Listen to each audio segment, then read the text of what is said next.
Welcome to the 10-Minute Life Lesson Podcast. My name is Jay Cleveland Payne. I train people for improved personal and professional development, offering my assistance to those ready to develop their goals into tangible, focused, and achievable plans of action.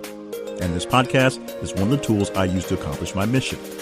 Generally, when the timer hits 9 minutes and 59 seconds on this recording, you'll have a fully developed life lesson that you can take with you and begin to implement immediately. And if this week's lesson has a ring of familiar, then it's probably a reinforcement of a life change you've already started to implement. This podcast falls under the umbrella of my greater personal development efforts, all under the Your Better You brand. For more information on accountability coaching or to gain access to tools, tricks, and life hacks, visit yourbetteryou.info. Thank you for joining me on this journey today. Now, here is this week's life lesson. Since I have a good feel of you, the audience out there, I'm going to be flat out honest with you at this point as we go into this lesson.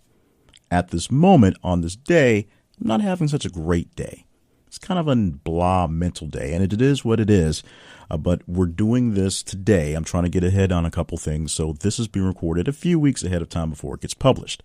Now, because I know you guys, I know that it won't take very much to figure out when abouts this day is, just by taking a couple looks backwards towards what's been posted in the social media.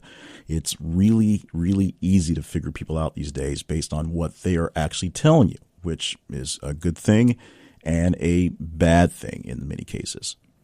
But that's not the message on today. The message on today, and why I had to open up about being kind of in a bad mood, is that today I did something that I rarely do in real life and complained to many people about the mood I was in.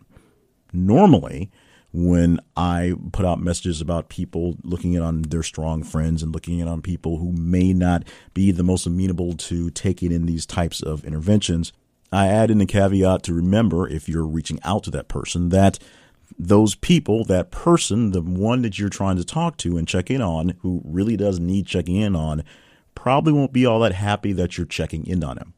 At least they will seem not that happy. They won't be too gracious of it. They may even kind of lash back at you.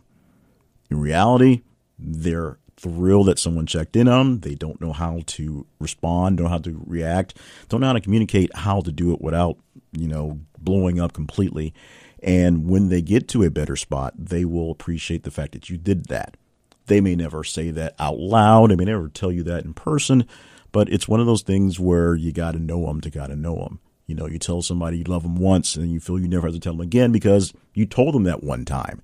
That's kind of what those things are. And maybe it's part of the kind of the stereotypical guy thing, but it is what it is for people who are strong, silent, and tend to get things done on their own. When things aren't going well for them, they don't know how to reach out and ask for help. Ask for help is a very good thing to learn how to do, but knowing when to offer up help to people who won't ask for help is a even better thing to learn. It's a hard thing to do. It's a hard thing to learn the right time to do it. And even when you do the right time, the situation it looks like, or at least the response you get from the person that you're helping, may not look like it's something that's really something that's a good thing at the moment. But trust me, it is. If you've ever been with a person who's just falling down crazy, hysterical in a situation, and you don't know what to do, and all you've done was just be there with them as they continue their temper tantrum to ensure they didn't actually hurt themselves, you've done plenty. You've dealt with the awkwardness of the situation. You were there to make sure that they stayed safe, and maybe you did a bit of diffusing it on the back end as not quite as bad as it looked. Or maybe you commiserated in it being just as bad as it looked because it really did look that bad. But the fact that everyone involved apparently seemed to survive it, at least on the physical end. Some mental work may still need to be done, but physically no one got hurt or killed in the situation. Part of the reason that these situations arise where people who need a little bit of help and assistance because they're not doing so great, and I'll say mentally just sort of as a general thing, it's not necessarily that they're dealing with mental illness, but they're just not having a great day. Things aren't working their way and they're really down. One of the reasons why these people who are used to things being higher level and working and they're not working can't really communicate those things when things are going wrong is because they're used to things working. Things not coming out the way they should, which is on their end, is something that doesn't seem natural to them. In fact, it seems so wrong that it's like the world, the universe, anything you want to throw at it is going against them. There's a conspiracy that wants them to be not good at the moment because maybe they were too good for so long. Maybe they finally got caught up to their enemies and they figured out a way to defeat them. Maybe they weren't very good the whole time and it was just all facade. And they're finally seeing the light and realizing that they don't have what they thought they had. A person who's dealing with that sort of pressure, that sort of depression, that sort of issue has every right in the world to cry and complain and shout and shake their fist at the moon, or not quite kick a dog, but be frustrated in the moment. Those people feel like, in most cases, they really don't get a chance to be frustrated in various moments because they have to put up a facade of strength, a show that they have everything under control, or so many things may be so bad in the background that they need to put a face of strength and control to prove or disprove to people that the chaos behind them is really about to blow up, and it may hurt some people in the end. So most of the times these people are trying not to put down anyone, trying to put up a good front in the process of trying to save whatever's going on in the background, when what they really need to do is say, help, tap out, raise a hand, and say, I need some assistance for this thing, or things will go worse. So if you're a person who sees a stronger person having what looks like a difficult time, be kind of gentle in asking about what you can do to help. And if you're a person who doesn't really care about the feelings of the person, as long as they're doing okay, be as aggressive as you want to make sure you give them some help.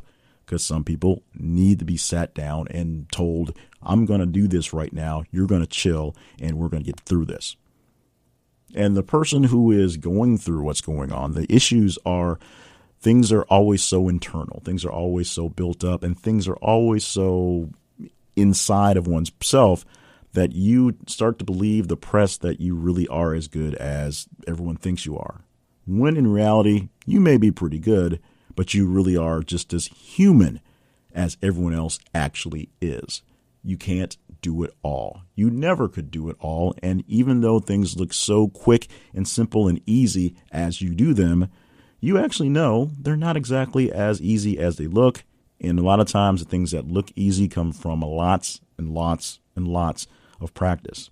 Your 10,000 hours makes some sort of effort look like it's effortless, when in reality, it's just the fact that you've been doing it so long, you've mastered the basics parts and most of the intermediate parts, that doing those things are a second nature. And the hard things are still hard, but don't seem quite as hard as they would if you were a beginner.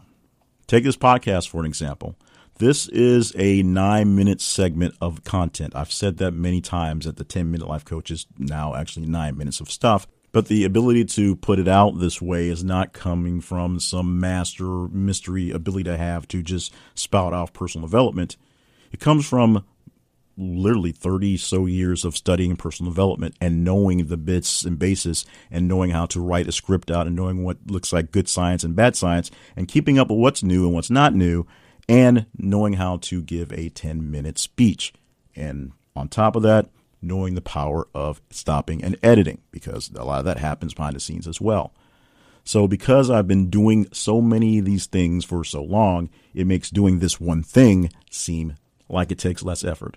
But it takes lots of effort. And people who see me struggle through some of these messages know the right time to interact and say, hey, how's it going? What's up? Can we help? Can we use some suggestions? Do you want to back away a little bit? That's what you need to do with those same people that you know.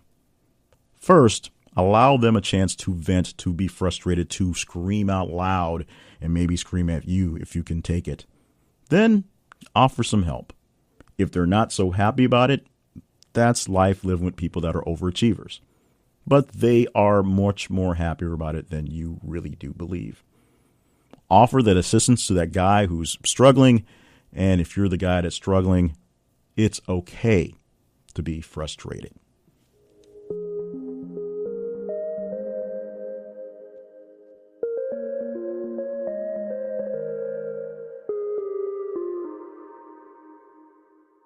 Once again, thank you for joining me for this podcast, and thank you for joining me for a chance for me to vent some frustrations. This will be released somewhere in early February, I believe. So it's basically me trying to work through some things, beginning of the year, frustrations that always come up. And since they always come up, the same people who are always checking in on me are doing their regular scheduled checks on me. And that's how that goes. So make sure that you are out there checking on other folks, especially ones that tend to not seem to want to be checked on.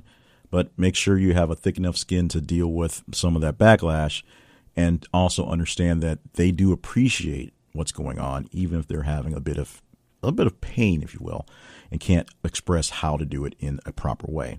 If you want to check in on me, and most specifically the things that we do with Your Better You, it's very simple. Email yourbetteryouinfo@gmail.com, or email me directly at jclevelandpayne@gmail.com. The website for this podcast and its sister podcast, Steps to Your Better You, is at yourbetteryou.info, of course, along with information on how we can connect to hopefully get you through whatever you're working through. If you have some struggles you're having right now, we can just have a chat session. Those can be absolutely free. There's also ways to sign up for coaching sessions for deeper dives into what we can do together to get you on a better track. My main website is jclevelandpayne.net. Check it out for many things that are popping up here or there. And slowly but surely, you'll start hearing this podcast and some other things at a website I call morebettermedia.com. And I call it that because that's the actual URL for the website. We're going to reorganize, revamping how things are being done on the media level side, not so much on the coaching side. So that's all going to be funneled there. And since I believe this is more better content, it also counts. So check it out and check out some other goings-ons there. That's it. That's all the pitch I have for the day. That's all the podcast I have for the day. Thank you so much for being a part of what we have here. Share this podcast with other like-minded people who are looking to improve themselves, and make sure you are subscribed to it, not just looking out for it when it comes to your head. You subscribe to it in whatever podcatcher you like, and it will be there for you every single week as we hopefully continue to post these things. Sometimes things get in the way, which is why we do some very early, so that we have less things in the way. Now that this is out of the way, thank you so much for being a part of the podcast. Thank you for being a part of another day in the 10-Minute Life Lesson world. Of course, brought to you by yourbetteryou.info.